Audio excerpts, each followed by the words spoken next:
the Jag. And this one's an electric. Now here's a first world problem when you've got a leaky drain pipe dripping on your classic Bentley. Don't think this one's actually moved for some time, so does the owner really care? How much was the 400 amp supply? The DNO were gracious enough to only charge 25k. You don't usually do that. That's not live tattooed on your arm now, is it? What we have to do to get a job here, you have to get the company name tattooed on your arm. As we transition towards electric vehicles, sooner or later we'll need to install charging points in apartment blocks like this, which brings up lots of challenges. Is there enough power coming into the building? And then you've got to sort out who's paying for it. And you've also got to persuade the owner of a classic Bentley that they'll have to shift it so you can run some cables. Thankfully, this is a well-trodden path for contractors like Dave McLaughlin and the team at Parklive. We're here in central London to go behind the scenes of some of his live projects. Now, the interesting thing about a legacy car park like this is it's got almost every cabling system known in the British electrical industry. We've got a bit of pyro, we've got some armoured cable, we've got steel conduit, we've got plastic conduit, we've even got this strange wire here that we don't know what it's for. Back in the day when people used to use chalk lines, you can still see the marks on the roof, and now of course we're adding this flat cabling system to the mix of wiring systems down here, which includes possibly the world's oldest CCTV camera as well. Does anyone remember that Thorn brand? We caught up with Dave in the plant room of a recently completed installation. Now Dave, I'm looking around here. This seems a pretty extensive installation. Just remind me, how many chargers are actually installed in this car park? We've got back plates to support 138 charge points. I did some maths on that. If I was doing that many chargers, I'd work that out to be nearly a megawatt of power. Yeah. This doesn't look like a 1 megawatt supply. It's not. This is 400 amp supply, so this is brought in especially for the charging. This is unusual, isn't it? Because most people would try and tie into their existing power supply. Majority of the buildings we do are retrofits where we have to look at what's available on the existing landlord supply, and therefore we have to work around that. In this case, they do have dedicated supply, but nevertheless, we still have to manage quite a lot of charge points from this supply, and as you've rightly pointed out, that wouldn't necessarily be enough if you used an old school traditional calculation and you just fed them one each. How much was the 400 amp supply? Obviously, there's a lot of work involved bringing a cable across the corridor. The DNO were gracious enough to only charge 25k. That's why Warren Buffett owns one of the DNOs.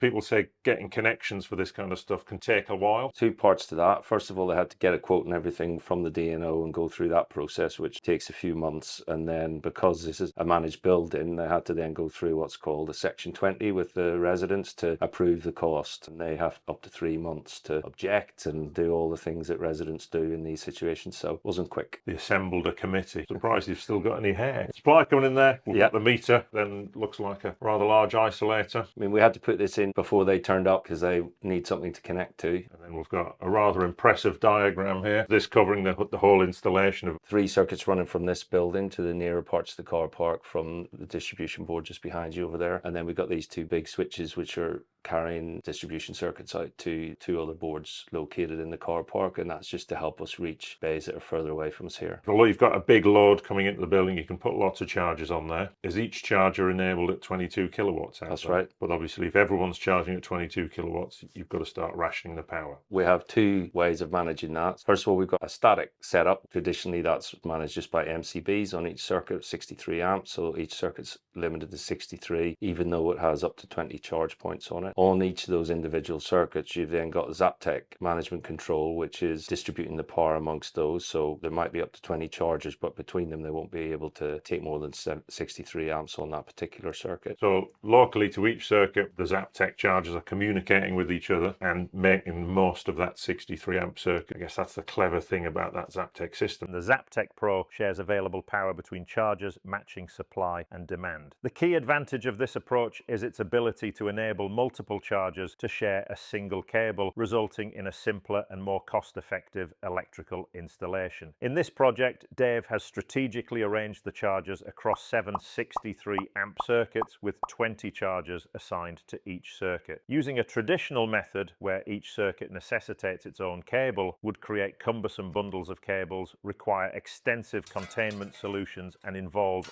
numerous individual circuit breakers. In contrast, the Zaptec method allows allows for a streamlined connection by looping the cable between chargers. This means that instead of running 20 separate cables, only one 16mm squared cable connected to a single circuit breaker is needed. Junction boxes are necessary at every charger location, but the installation process can be streamlined by using a flat busbar cabling system, which we've previously shown on the channel. Dave is increasingly incorporating this system into various projects to reduce installation time and create a neater and more attractive appearance.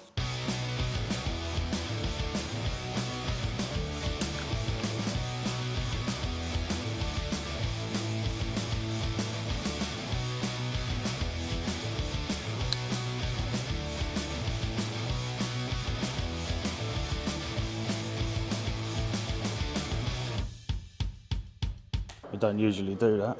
Dave. To put these savings into perspective, installing 6 chargers using traditional methods would necessitate 6 dedicated circuits and over 200 meters of cabling. In contrast, the Zaptec Pro's single cabling approach reduces this requirement to just over 50 meters and cuts installation time by more than half. This method also minimizes disruption to residents in a busy car park. We dropped in on one of your other projects this morning where you're just installing the flat cable by default. Is that something you now look to do on most jobs? If we can, we will. Yeah, as you say, it's quicker, it's more straightforward, it's neater. If we do need to change something or add something in, it's very simple to do that with the flat cable. We're not having to readjust the tray work or anything like that. Recut cables, you just plug back into another spot. So we're out by one of the parking bays. Is this the typical setup? We've got 4 bays where we don't really have anywhere to mount the charge points. Where you've got 3 in a row, there are two bays facing each other in the middle. So these allow us to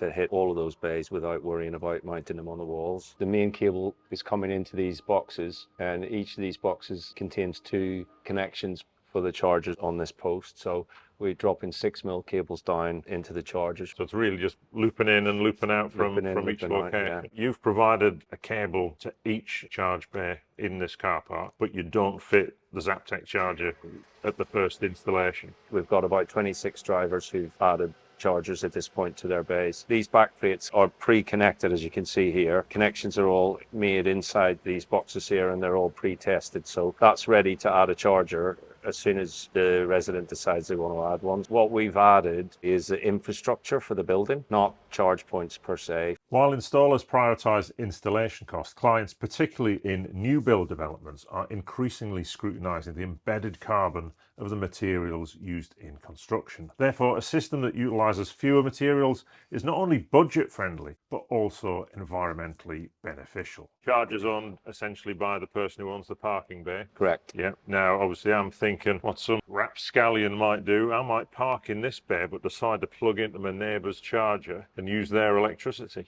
You could do that, but we use Tap Electric. The driver's got their own app and their ID stored in that app along with their payment mechanism. So if I'm here in this bay and I plug into that one, it still knows it's me, so it's still going to charge me for whatever electricity I use. I know a lot of car parks in London rent out spaces to any random driver. Yeah. You could charge someone for as a paying guest, I guess. I mean, if you're opening them to the general public, then you're walking into the sort of updated regulations, which might mean you have to put pay terminals on there. But in most cases, you're opening them to approved drivers, and these payment systems allow you to approve the drivers that are allowed to charge on that network, and in which case it's closed system then, yeah. So I guess if I was Airbnb, I could offer EV charging as part of my solution as well. Very easy way to do it, yeah. Yeah, I'm thinking ahead here, Dave. Yeah. I'm investing in this. The Zaptec Pro has been updated to feature MID class metering, which provides a clear visual indication of energy consumption. This is important for any application where customers are billed based on their energy usage. When you first came around and said we're putting in EV chargers, were people a queue forming at the door? We offer a slightly cheaper price for them if they put their charger in while we're already here, because it's easier for us as well. People like a bargain. So there's a bit of a rush at the beginning. I think we put 24 in at that point. Obviously, some of those people didn't even have EVs at the time, or their landlords thinking we're going to get it in to future-proof the flat or whatever. We pretty much covered everyone in that first rush, and then it's over the last, this install's been in for coming on for a year. I think we've had 2 additions since then, but as we come around for our servicing next month, we'll be sending an email out offering another discount. You've provided the infrastructure, but you're providing the ongoing support for the site. That's right, yeah. So it's an annual service plan, residents buy into it. Pretty smart move for you. You've got a captive customer base like gas boiler repair. Now here's a problem that the Zaptec charger can really help with. We're in the transition in a lot of people's minds in terms of EV. People buying hybrids, that combination of petrol plus a little bit of battery to get you started around town. Most of those chargers come with actually a single phase cable, which by default is connected to the L1 phase. So in a car park like this, if you've got lots of hybrids, they all end up on L1. The Zaptec is really clever because it can dynamically manage that and balance the phases. So move a car that would be on L1 to L2 or L3 to ensure that the system is nicely balanced